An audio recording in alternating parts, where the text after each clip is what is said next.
ఆదరించు దేవునికి మహిమ కలుగునుగాక. ప్రియ స్నేహితులందరికీ దివ్య వాక్యోదయం. ఈనాటి పాఠ్యభాగము 1 దినవృత్తాంతములు 21:17. దావీదు, నా దేవుడవైన యెహోవా, బాధపెట్టు నీ చెయ్యి నీ జనుల మీద ఉండకుండా నా మీదను నా తండ్రి ఇంటివారి మీదను ఉండనిమ్మని దేవునితో మనవి చేసెను. దేవుని మాటకు విరోధంగా వెళ్ళి దావీదు గారు ఎలా పాపం చేశాడో ఇక్కడ మనం చూస్తాము. ఆయన ఇశ్రాయేలీలందరినీ లెక్క పెడుతూ ఉన్నాడు. అది దేవునికి ఇష్టమైన పని కాదు. దేవుని చేతుల్లో పడడం ద్వారా క్రయము చెల్లించాలని దావీదు కోరుతూ ఉన్నాడు. మన దేవుడు పరిశుద్ధ దేవుడు. తన పరిశుద్ధమైనటువంటి వాక్కును తానే ఉల్లంఘించే దేవుడు కాడు.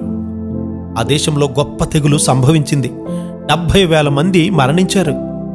ఏదైనా తీర్పు గాని శిక్ష గాని ప్రజలపై వచ్చినట్లు పాత నిబంధన గ్రంథంలో మనం చదివితే అది దేవుని ఖచ్చితమైనటువంటి పరిశుద్ధత అని మనము గ్రహించాలి.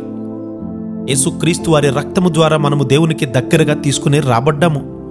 యేసుక్రీస్తు వారి యొక్క రక్తము మన కొరకైనటువంటి సమాధానాన్ని గూర్చి తెలియజేస్తూ ఉంది. యేసుక్రీస్తు వారి రక్తమే లేకుంటే మనము కూడా మన అపవిత్రతతోనే దహించబడేవారము.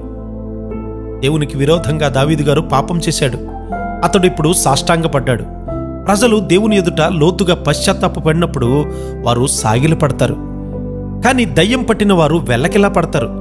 ఇక్కడ దావీదు గారు తన పెద్దలతో సహా గోనెపట్ట ధరించి దేవుని ఎదుట సాగిలపడ్డాడు.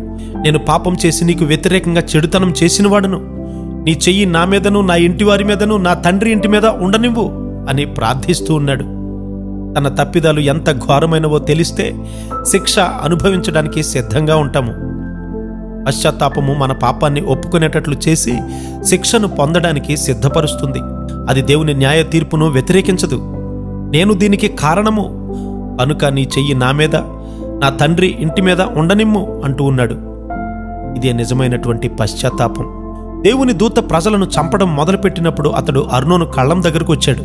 దూత దేవుని న్యాయ తీర్పును ప్రజల మీద ఇంకా కొనసాగించడం దావీదు గారికి ఇష్టం లేదు. ప్రజల నుండి ఆ తెగులు తొలగడం కొరకు ప్రజలకు దూతకు మధ్య తన బలి అర్పణతో నిలవగోరాడు. దావీదు గారు అక్కడ దేవునికి బలిపీఠాన్ని కట్టి దహన బలులు సమాధాన బలులు అర్పించి దేవునికి మొర్రపెట్టినప్పుడు ఆయన ఆకాశంలో నుండి దహన బలిపీఠము మీదకి అగ్నిని పంపి అతనికి ప్రత్యుత్తరమిచ్చారు. దేవుణ్ణి మహిమపరచడానికి పూర్తి క్రయము అవసరం.